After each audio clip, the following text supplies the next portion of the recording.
Dois pastores e um evangelista falaram: pastor, antes que o senhor fale qualquer coisa, nós temos um problema aqui na igreja. Eu falei: qual é o problema, querido? Nós temos aqui um rapaz aqui que tudo que é culto perturba. No horário do culto fica correndo, virando banco, e ninguém adverte esse rapaz. Nós queremos que o senhor coloque ordem na casa no culto de ensinamento na terça-feira. Falei: tá bom, queridos, e o que vocês querem que eu faça? E 3 obreiros disseram: nós queremos que o senhor mande esse rapaz ficar sentado para ouvir a palavra e chame a atenção dele em público. Eu falei: mas isso daí para mim é mole. Um rapaz está perturbando vocês, deixa para mim. Terminei de pregar na reunião de obreiro, fui para casa. Quando eu cheguei em casa, eu falei para minha esposa, eu falei: meu bem, tem um rapaz aqui que está perturbando os obreiros. E ela falou: o que tu vai fazer? Eu falei: vou advertir ele no culto de ensinamento, vou chamar a atenção dele. E a minha esposa, muito crente, falou: não faça isso não. Uma alma vale mais do que o mundo todo. Em vez de tu advertir em público, procura visitar ele. E tem mais uma coisa, viu? Quem sabe esse rapaz seja mais crente que eles tudo junto. Porque pelo que eu vejo dos cultos aqui, a igreja tudo dá glória a Deus, só os obreiros não abrem a boca. Então quem sabe esse rapaz está fazendo barulho demais, está incomodando a turma. Não advirta ele, vai até onde ele mora. Eu falei: boa ideia. Fui pregar final de semana, segunda-feira, fui na loja de um empresário e falei: onde é que mora o fulano de tal? O empresário falou: pastor, mora na pior favela da cidade. Mora lá na favela da Vila do Cemitério. Nem a polícia entra lá. E se eu fosse o senhor, eu não iria porque é muito perigoso. Falei: meu amigo, eu fui criado em favela. Eu sou ex-traficante, ex-assaltante. Eu aceitei Jesus dentro de um hospício, depois que tomei uma overdose de droga e fui condenado pela medicina. Quando eu estava com 38 quilos dentro de uma UTI, uma crente do lado de fora do hospício dobrou o joelho e orou a Deus pela minha vida. Deus usou um louco para falar comigo e a palavra do louco teve poder e eu saí de dentro do hospício e virei pregador do evangelho. Não tenho medo de favela, de traficante e nem de favelado. Eu peguei meu carro e fui lá. Até onde o carro foi, eu fui. Até onde o carro não deu conta de ir, fechei o carro e entrei na favela. Pulei algumas valas e eu perguntei para um oleiro da Boca de Fumo: onde é que mora o tal do hermano? E o oleiro disse: não é o repolho? Falei: não sei se é repolho ou hermano. Me disseram que é o hermano. Falou: não, quando ele era traficante, ele era o repolho. Depois que se converteu, virou o hermano. Falei: tá bom. Onde é que ele mora? Último barraco do morro. Lá embaixo, bem na costa do morro. Falei: vou lá ver esse doido. Quando eu cheguei lá, tentei abrir a porteira com arame e machuquei os meus dedos. Não consegui abrir a porteira que era atada com arame, uma porteira de tela. Barraquinho de madeira, querendo cair. E eu peguei e sacudi aquela porteirinha e falei: tem gente em casa? E de dentro do barraco gritaram: quem é? Falei: pastor Sandro Fontoura. E aí gritou lá de dentro: ô maravilha de Deus! Falei: esse cara não é certo não. Quando ele veio e abriu a porta do barraco, ele olhou para mim, levantou as duas mãos para o céu e começou a glorificar Deus. Falei: rapaz, não é hora de tu glorificar Deus, rapaz. É hora de tu abrir esse negócio que eu vim aqui conversar contigo.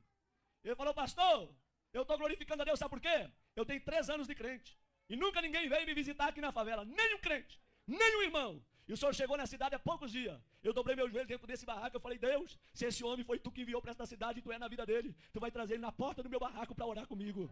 E agora o senhor está aqui na frente do meu barraco. É porque Deus me ama e ele é maravilhoso. É só Deus para fazer uma coisa como essa.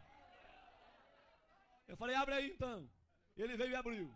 A hora que ele abriu, eu me abaixei e entrei no barraquinho dele. Quando eu entrei no barraquinho dele, eu falei: irmão, é muito rápido que eu tenho que conversar contigo. É bem rápido, tá bom? Ele falou: pastor, só que antes do senhor conversar, eu quero lhe dizer que no meu barraco tem doutrina. Eu falei: doutrina? Ele disse: é doutrina. Qual é a doutrina do teu barraco? Qualquer pessoa que entra aqui dentro, antes de conversar, tem que orar.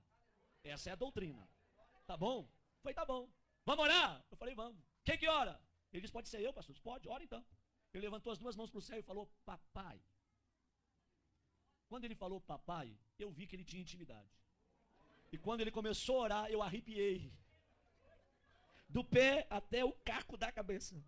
E o Espírito Santo veio na minha orelha e falou: ei, abre o teu olho com que tu vai conversar com o irmão, tá? Porque em 3 anos ninguém visitou ele.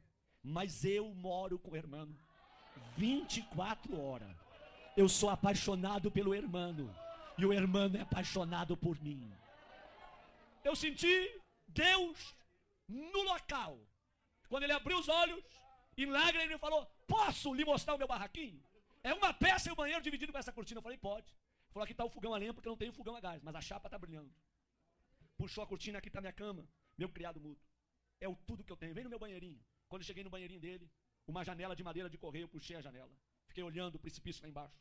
Quando eu olhei para os meus pés, um buraco entre a madeira, e eu vi que a madeira estava sobre o precipício. Falei: irmão, se quebrar essa madeira, eu caio de espinhadeira abaixo. Ele falou: cai, pastor. Eu pulei fora. Falei: tu tá doido? Se o prego aqui quebra a madeira, tu desce de espinhadeira abaixo. Ele falou: é, pastor. Pastor, antes de eu ser crente, eu era que nem o senhor, eu tinha medo da morte. Mas depois que eu me converti, eu não tenho medo de mais nada. Aqui na favela sopra vento, destelha a casa. Meu barraquinho tá torto, mas nunca caiu. Porque os que confiam no Senhor são como os montes de Sião. não se abalam, mas permanecem para sempre. Eu falei, tá bom, vamos conversar. Ele falou, pastor, antes de conversar, um testemunho posso? Falei, rápido, fala rápido. Eles dão licença. Abriu a camisa, 3 buracos no peito. Falei, o que foi isso? Troca de tiro com bandido. Levei 3 tiros de 38 na caixa do corpo e eu não morri. Sabe por quê, pastor? Deus tinha um plano com a minha vida. Pastor, olha esse risco no meu rosto.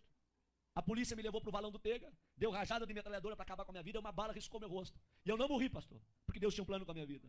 Pastor, tá vendo esse buraco do outro lado, no braço? Um homem me atravessou com um espeto de fazer churrasco de um lado ao outro do corpo. E eu não morri, porque Deus tinha um plano com a minha vida. Pastor, 26 anos fui condenado de cadeia.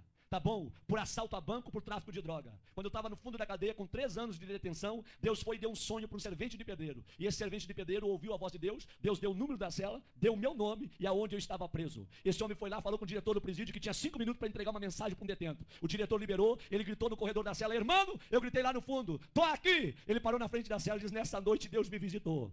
Deus me deu o teu nome, o número da cela, e Deus mandou te dizer que tu não vai pagar 26 anos de cadeia, porque Deus está precisando de alguém lá dentro da igreja dele, só para dar glória a Deus e aleluia. Porque o povo que está lá não quer mais abrir a boca para dar glória a Deus. E Deus vai te arrancar daqui só para tu perturbar lá, tá bom? E eu falei, se Deus me tirar daqui, eu vou morrer dentro da igreja, glorificando e adorando ao nome dele. Quantos aqui acreditam que Deus fala? Digam glória a Deus. Deus foi lá na fronteira com a Argentina, tirou o juiz da cidade e trouxe um juiz, doutor Edson, para a cidade. E o doutor Edson, crente, quando ele vai revisar o processo daqueles que estão presos, ele vê o nome do irmão. E o Espírito Santo vem na orelha do doutor Edson e manda soltar o irmão. E ele chama o irmão e diz, ei amigo, Deus mandou te tirar do presídio, só com uma condição, para tu morrer dentro da igreja glorificando a Deus. O dia que tu desviar, eu mando te prender. E o irmão falou, pastor, o senhor acha que eu vou desviar? Eu não sou doido, eu vou morrer no meio dos crentes, adorando e glorificando ao Senhor meu Deus. Quando ele falou isso, ele começou a chorar, e ele falou, me perdoa pastor, eu estou tão feliz com a sua presença aqui, que eu não sei expressar com as minhas palavras. Eu falei, tá bom meu filho, fica tranquilo. Ele disse, pastor, pode falar o que o senhor ia falar. Eu falei, não vou falar mais nada.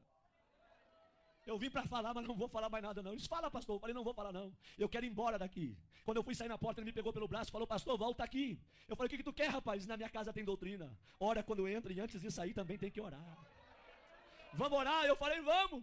Eles posso orar abraçado com o Senhor? Eu falei, pode, abraça em mim. E ele abraçou comigo e começou a orar e falou, Deus, eu não tenho nada, mas o que eu tenho eu reparto com esse homem. A unção que tu me deste, enche ele com a tua glória e faça desse homem um profeta para esta região. Enquanto ele orava, eu tremia e chorava. Nós não oramos menos de 1 hora abraçado. O suor corria na minha perna e a roupa colada no meu corpo. Quando eu saí do barraquinho do irmão, eu fui até o meu carro falando em línguas estranhas. Quando eu entrei dentro do meu carro, eu fui até a minha casa falando em línguas estranhas. Quando eu cheguei na minha casa, minha esposa falou, o que aconteceu contigo? O teu rosto está brilhando. Eu disse, aperta a minha mão e me dá a paz do Senhor, porque hoje eu me converti. Hoje eu virei crente de verdade num barraco de um favelado. Deus gosta de usar gente pequena para confundir quem pensa que é grande. Abre a tua boca nesta noite e manda a glória para cima. Quantos aqui vieram receber poder e o céu do Espírito Santo nesta noite aqui, hein?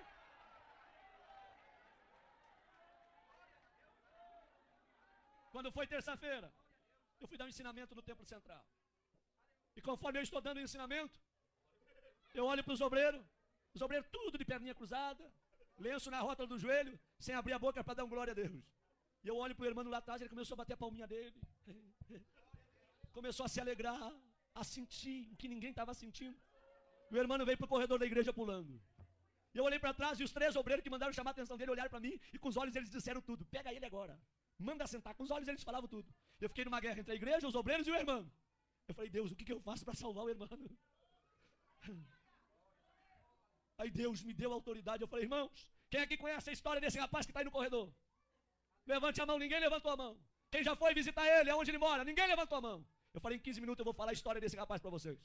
Quando eu terminei de falar a história do irmão na igreja, tacou para chorar. E eu falei, traz o irmão aqui no púlpito comigo. E os obreiros desçam do altar todos agora. E o irmão abraçou comigo no altar. Eu falei, a partir de hoje, a história desta igreja muda. Vai ser um doido atrás desse púlpito e outro doido no meio de vocês. Mas a partir de hoje eu quero crentes cheios da glória de Deus. Homens cheios do Espírito Santo, que sejam apaixonados por Deus. Deus não te julga pelo que tu tem, Deus te julga pelo que tu é. Tu pode morar num barraco, cair nos pedaços, mas se Jesus mora lá juntamente contigo, você tem valor. Abre a tua boca e manda a glória para cima.